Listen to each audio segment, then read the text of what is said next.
February महिना संपत आलाय.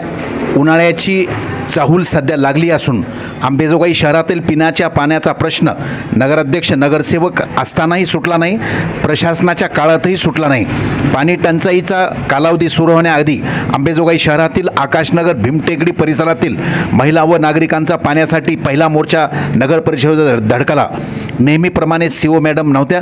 अधीक्षकाने निवेदन स्वीकारले. नागरिकांची मागणी आहे, आमच्या परिसरात पाईपलाईन नाही, आम्ही डिपॉझिट भरायला तयार आहोत, पाईपलाईन टाकून देण्यात यावी. मनसेचे जिल्हा उपाध्यक्ष सुनील जगताप, धाडस युवा मंचचे उपाध्यक्ष राजेश कोकाटे यांच्या नेतृत्वाखाली नगर परिषदेला निवेदन देण्यात आले. निवेदनावर सलीम रामपुरे, नूरजहां पठाण, आशिया शेख, शेर अली सय्यद, मुखीम शेख, जिलानी शेख, आजीज शेख, मुबीन खान, सय्यद मुजम्मिल, बेबी सय्यद, खाजा शेख, सादिक काजी, शेख शौकत, बानू पठाण, सय्यद शमशाद, मुस्तफा पठाण, शाहरुख पठाण, निलेश शेवाळे, सायरा पठाण, सय्यद अमजद, लताबाई ढवळे, सविता नाईक, आशिया पठाण, विशाल सोनटक्के, रेश्मा पठाण आदींच्या स्वाक्षऱ्या आहेत. गेल्या अनेक वर्षापासून क्रांतीनगर, आकाशनगर परिसरामध्ये, भीमटेकडी परिसरात अनेक लोक राहतात, परंतु या लोकांना अद्याप रोजीपर्यंत नगर परिषदेने पाईपलाईन उपलब्ध करून दिलेली नाही. दरवर्षी लोक येतात नपचे आणि आश्वासनं देऊन जातात की यावर्षी तरी पाईपलाईन होईल, परंतु अद्याप रोजीपर्यंत लोकांना तिथल्या पाईपलाईन नसल्यामुळं पाणीच नाही. जवळपास खाली 500-500, 300-300 मीटरच्या अंतरावरून या लोकांना खांद्यावरती हंड्यानं पाणी घेऊन जावं लागते. अनेक लोक तर विकतचं पाणी घेतात. नगर परिषदेच्या संपूर्ण योजनांचा बोजवारा क्रांतीनगर परिसरामध्ये उडालेला आहे.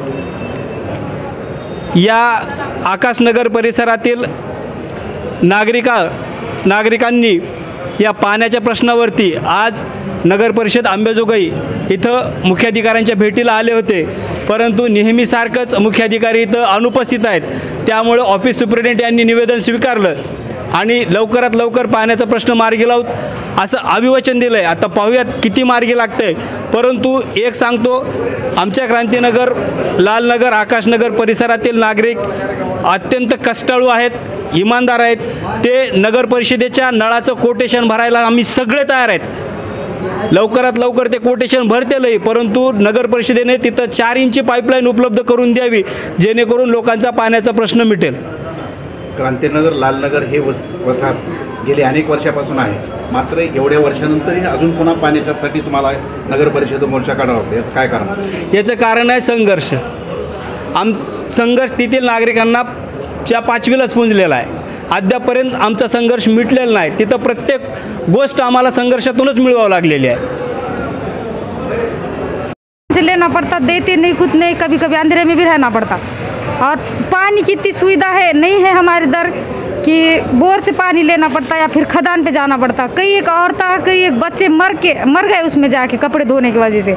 और हमको खांदे पे पानी लाना पड़ता, सिर पे पानी लाना पड़ता. दूसरे गली को आता लेकिन हमको पानी नहीं आता. वो भी उनका हाँ, हर साल ये बोलते लाइट पानी का सुविधा करेंगे, लेकिन हर साल हम उम्मीद लगा के रखते, लेकिन हमको पानी और लाइट नहीं मिलती. आता संख्या कमी आहे, याच्याहून जास्त आम्ही मोर्चा काढायला तयार आहेत. आम्ही आता तरी आमची संख्या कमी आहे. आम्हाला आमदार ताईने आश्वासन दिलं, पूल टाकू, रस्ते करू. अद्याप तिथं काही व्यवस्था झालेली नाही. आणखी सध्या असे मोठे दगड आहेत, रस्ता नाही आहे व्यवस्थित. आणि नगरसेवकांनी तर इथून मागं तर काहीच केलेलं नाही. पण आमदार ताईनं सध्या इलेक्शनच्या पिरियडमध्ये तिथं कॉर्नर मीटिंगमध्ये येऊन रस्त्याचा प्रश्न आम्ही सोडवतो म्हणले, पण अद्यापही रस्ते झालेले नाहीत. आणि लाईट तर नाहीच. लाईट तर पोल मंजूर झाले म्हणले, पण अनेक बी पोल टाकलेले नाहीत. ते पुन्हा या जायला पूर्ण अडचण आहे, अडथळा आहे. क्रांतीनगर, अंबेजोगाई एवढी संख्या कोटेशन भरायला सगळे तयार आहेत, भरपूर संख्या आहेत, पण पाईपलाईन अजून सध्या आलेली नाही आहे. आणि हे सतत चालू आहे त्यांचं. दरवर्षी इलेक्शन आले की हेच असतंय. रोड नाही, लाईटी नाहीत बरोबर, आणि नाल्या नाहीत, रस्ते बरोबर नाहीत, आणि नळाचं तर खूप त्रास आहे आम्हाला पाण्याचा. कारण आता बोरीगिरीवाले सध्या आम्हाला पाणी देई नाही झाले, त्यांच्या पण बोरी आटून गेल्या. तर उन्हाळ्यामध्ये आम्हाला डोक्यावर पाणी आणावं लागते, खदानीहून पाणी आणावं लागते. काही आमच्या माया बहिणी इकडल्या जेवढ्या आहेत त्यांचे ह्यांचे हे मुस्लिम समाजाचे तर नातेवाईक खदानीत पडून मेलेत कपडे धुतानी. इतका आम्हाला त्रास आहे, इतका आमच्यावर अत्याचार होईल आहे. पण ह्यांनी पाईपलाईन आत्तापर्यंत आणली नाही आणि ह्यांनी काय कोशिश करी नाही झालीत. आम्हाला जेवढ्या लवकर तातडीत आम्हाला पाईपलाईन आणून दिली, एवढी संख्या कोटेशन भरायला तयार आहे. सगळे पैसे घेऊन, भरपूर जण पैसे घेऊन थांबलेले आहेत, पण आम्हाला पाईपलाईन अजून सध्या आलेली नाही आहे. याच्यापूर्वी ज्या नगरसेविका निवडून आल्या त्यांनी त्या भागाचा विकास केला असं ते दावा करतात. त्याच्या संदर्भात तुमचं काय मत? काहीच विकास झालेला नाही आहे. रस्ते नाही आहे, नाली नाही, लाईटीचे खंबे नाहीत आणि नळाचं तर बिलकुलच काहीच कनेक्शन त्यांनी केलेलं नाही. नळाची पाईपलाईन नाही, काही सुद्धा नाही. आम्हाला खूप त्रास आहे पाण्यामुळं. सध्या पाणी किती दिवसाला येते का नाहीच पाणी? पाणी 8 दिवसाला येते तर दुसऱ्या गल्लीमध्ये येते. आम्ही ज्या मोहल्ल्यामध्ये राहतात, आम्ही क्रांतीनगरमध्ये, आम्हाला पाईपलाईन सुद्धा नाही. आम्ही बोरिंगचं पाणी विकत घेतात, 100 रुपयाला ट्रिप घेतात आम्ही. आम्हाला 2 दिवस बी पाणी ती जात नाही. आम्हाला पाण्याचा खूप त्रास आहे. पोटाला खायचं किती, भरायचं किती आणि काय करायचं.